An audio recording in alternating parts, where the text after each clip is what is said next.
25 to 5 on a Friday afternoon, which means it's time to talk finance with Luke Smith from Envision Financial. Good afternoon. Good afternoon, how are we? Really, really well for a Friday afternoon. Looking forward to a cracking weekend. It's going to be sunny tomorrow. There's going to be a moderate temperature, a maximum of something like 14 degrees. No, 15 Nice. Tomorrow. There you go.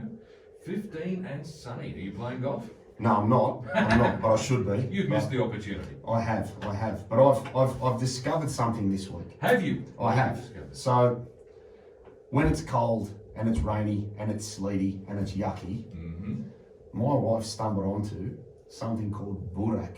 Burek. Okay, what's At Burek? the Spit Shack in Mitchell. Now, there's a young lad in there called Dragan. So legit original crow, as I can tell, who makes this stuff by hand. Now, Right. if I've said that wrong, don't ring up and get emotional. I'm just trying the best I can. It is the best stuff you can put in your mouth on a cold day, because this young lad makes it by hand, fills it with sweet stuff, savoury stuff, spinach, feta, cherry. Cherry's my favourite, just for the record. But I stumbled onto this just by accident, and now my wife is addicted to it. So if you want something to just whack in your gob on a cold, dreary afternoon, pop down there, see him. He makes it by the tray, so you can take it home, freeze it, warm it up in the oven. It is absolutely top shelf. Ladies and gentlemen, I believe that's today's shameless free commercial play. It is. Yeah, There we at go. 6'4", 120, Yeah. I know about sticking things in my mouth, and this is one of them. So yeah, go down and check that out. That is a shameless plug for a young lad that deserves one. All right, fair enough. Today we're talking about what to do with an inheritance or a windfall or some other kind of lump sum of money that you didn't expect. Exactly. Maybe like winning the Powerball. Yeah, look, that wouldn't be bad, would it? We were just saying before the show, like, how much do you need to actually change your life? And this is one that's been a little bit prevalent at the moment. So I think, I try and find things that are topical. I've had a few of these of late where somebody's passed. We've had there was a lotto win. So it can come from anywhere. Yeah. And it's really then just about thinking about, well, what could I do with it? And some of the things we sort of throw around is, well, what are we trying to achieve? We come back to our why and we say, why are we going to do something with this money? Is it to generate income? Is it to pay off debt? Is it to put capital into a structure? So there are a range of things that you can do, and this time of year it could be opportunistic to put some money into super, increase your tax deductions, lower your taxable income by putting some money into your superannuation fund up to the deductible limit, which we know is $27,500. You could put money into superannuation and not claim a tax deduction. So we've talked about making a non-concessional contribution in previous shows. Yeah. So it could be a great way to bolster your superannuation if you're getting close to retirement age. So you're not tying up your money for too long. It's in line with your time frame of retirement. And you can take advantage of all of the tax concessions that are available when you start a pension, because you don't pay any tax inside your super, and if you're over 60 you don't pay any income tax taking it out. So putting money into super is one option. Yeah. Reducing non-deductible debt, Yeah. in light of what we spoke about with interest rates and the tsunami of rate rises that are upon us. I can't stress enough, pay off, and then when you just think you've paid off enough, pay off a little bit more. So getting rid of non-deductible debt, where you are not using a loan for investment purposes, and that's what I mean by that.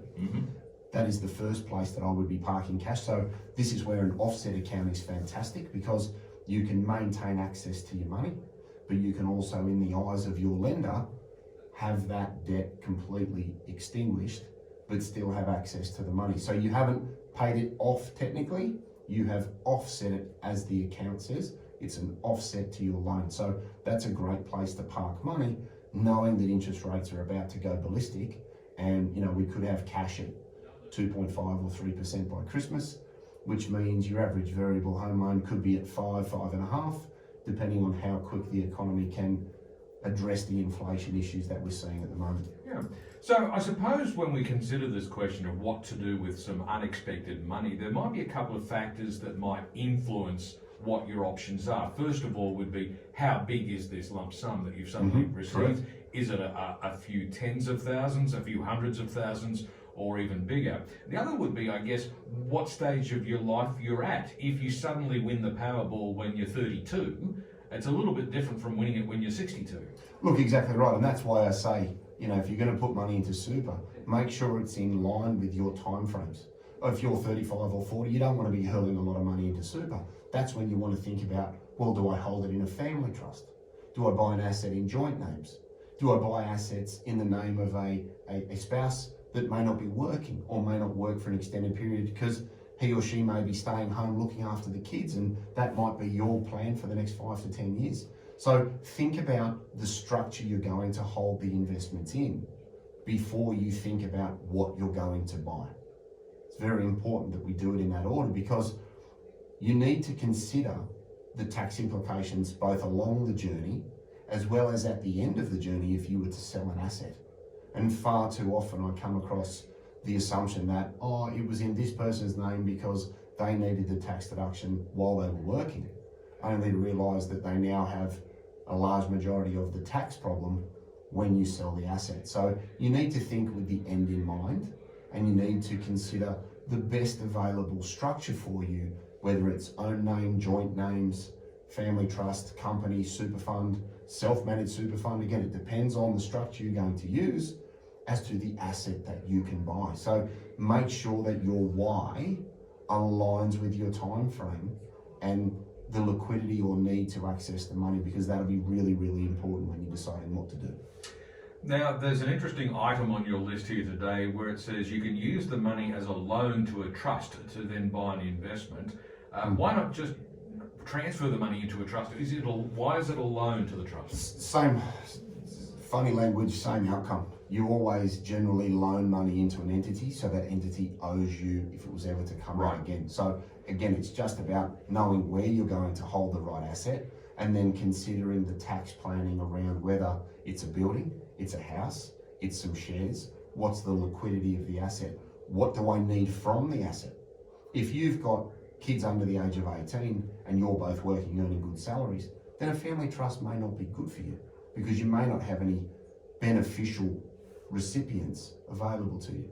If you have older children and you have 3 of them over 18 and they're all at university, that could be a wonderful time to be distributing to adult children because you could use their marginal tax rate while they're working in a pub on a Saturday and going to uni during the week. So understand the tax planning side of what you're trying to achieve, and that will lead you down the road to the correct structures that would give you the best choice and the most control going forwards. All right, so another one that you've got here is using the money to repay loans. You started off with that today, but interestingly, you can repay a loan that might be a personal loan, might have been a car loan, whatever. You can pay it off, but then you can borrow the money back again to buy investments. And the benefit of that is? You've converted non-deductible debt to deductible debt. So in that example, take your home. You owe $300,000 on your home, and that's a non-deductible debt. So we want to get rid of that as fast as we can. You could put the money into the offset account.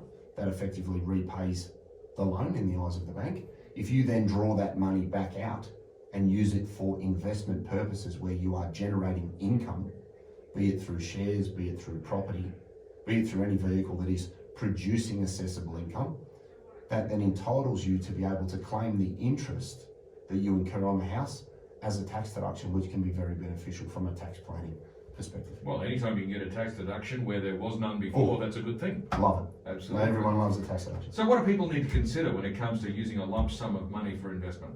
So I consider the use. Do I need to extinguish debt? Do I need to buy assets? Can I bolster superannuation? Can I buy assets that will help supplement retirement income from super? So you might have money in superannuation, you might have some money in a trust, you might have some estate planning goals. You might say, well, I've got 2 children, I'd love to be able to buy a house and put that in a vehicle that can offer some asset protection so that when they are bigger, I've got them a long way down the road, given house prices and the cost of money and where interest rates are going to go. Thinking ahead for your kids may be one of your estate planning objectives. So think about not just what you need, but what the next generation could benefit from, but also then think about, where am I going to hold the asset? Can I control where the income is paid? Can I minimise tax? Do I have beneficiaries that I could distribute income to? What's my time frame in relation to retirement? Am I going to put money into superannuation that I could turn into a tax-free pension in the next couple of years? So just keep in mind, we always start with our why and we come backwards from there to maintain the most appropriate investments with the right amount of liquidity, taking into account your tolerance for risk. And that means a lot of different things to a lot of different people. And as I mentioned before, I guess a little bit depends on just how big your windfall is. Yeah. If it's a really massive one, you're probably going to think, oh, hallelujah, all my troubles are over. But are they? Well, I generally find easy come, easy go. Easy money made is easy money spent. And you know, over the time I've done this, that's very, very true. When you've gone out and put on your hard hat and grafted and worked and saved and built something, you have a far greater appreciation for its value and its use. So, you know, I'm not against, you know, buying some shoes. That's fine, great. You probably don't need 400 pairs, 50 or 60, no dramas. But then remember that, you know, whilst the windfall is opportunistic, it's lovely, it could also come from something that's a horribly tragic event. Yeah. So you want to use it for something that is for the greater good. Yeah. And just keep that in mind. I'm not saying you need to invest every dollar by any stress, you know, go out and buy some Jordans, happy days. But just do it in proportion. Be realistic about it and think of ways that you could actually make decisions that will allow you to retire earlier. Or if you're not anywhere near retirement age, can you generate enough money to go to your boss at 50 and say, look, I only want to work 3 days a week from now on because I've invested my money in a trust and not super, so I can gain access to it and use it to live the way I want to live, because the one thing we can't get any more of is time, and it's very precious. I was told a story today about an older lady who discovered an unexpected treasure trove of hidden cash after her husband had passed away, and what she did with the money was she spent it on going on a trip around the world. Happy days. That's a win on all fronts, as far as I can tell. Good wills. My wife better not hold her hopes up. The discussion arose out of this question of where is the best place to stash your money, because there was a story in the news today about people setting their banknotes on fire accidentally because they hide them in household appliances. Now, that's including toasters. Now, that's just a silly thing to do, isn't it? Now, I've got a mate of mine that hides some cash in, you know, his VHS boxes, but, you know, nobody's ever going to open those, no. Yeah, toasters. You put $100,000 in a Steven Seagal video case, mate, it is safe for 7 generations. No, nobody's going to open that, that's right. Absolutely. You know... in a toaster, like you've... Yeah, no, sorry. No, I mean, we do hear about people putting money under the mattress and things like that, but generally there are better places to keep your money. Sorry, yeah, you've got me at the toaster. Yeah. Gobsmacked. Yeah. This particular trove of hidden cash was in the back of the sock drawer. So you just never know where people are going to put their money.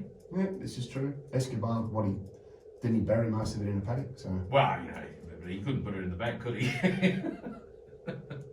It's about 11 minutes to 5 on 2CC. We're talking about what to do with an unexpected inheritance, windfall, or other lump sum that you didn't see coming, with Luke Smith from Envision Financial. Back with more in just a moment.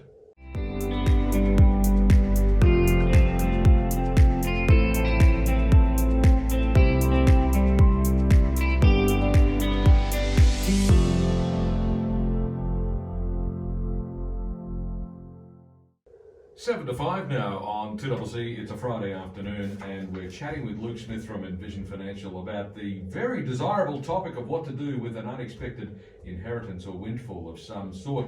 We all like the idea that we're going to win the Powerball one day, but so far it hasn't happened. But if it ever did, what do we need to do about it? Well, I think the first thing you want to keep in mind is maintain control of your capital. Don't just race out and throw things in a super if you're a long way from your retirement age. So think about using a vehicle that will give you as much control and flexibility as possible.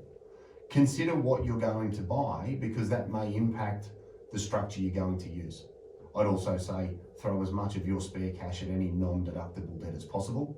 And if you're like most of those young Thundercats out there that have gone and bought a Hilux with 22-inch wheels as 30% of your salary, maybe pay off a car lease, because interest rates are coming like a tsunami. So get rid of some of your fixed costs so that you can manage your cash flow a little bit better.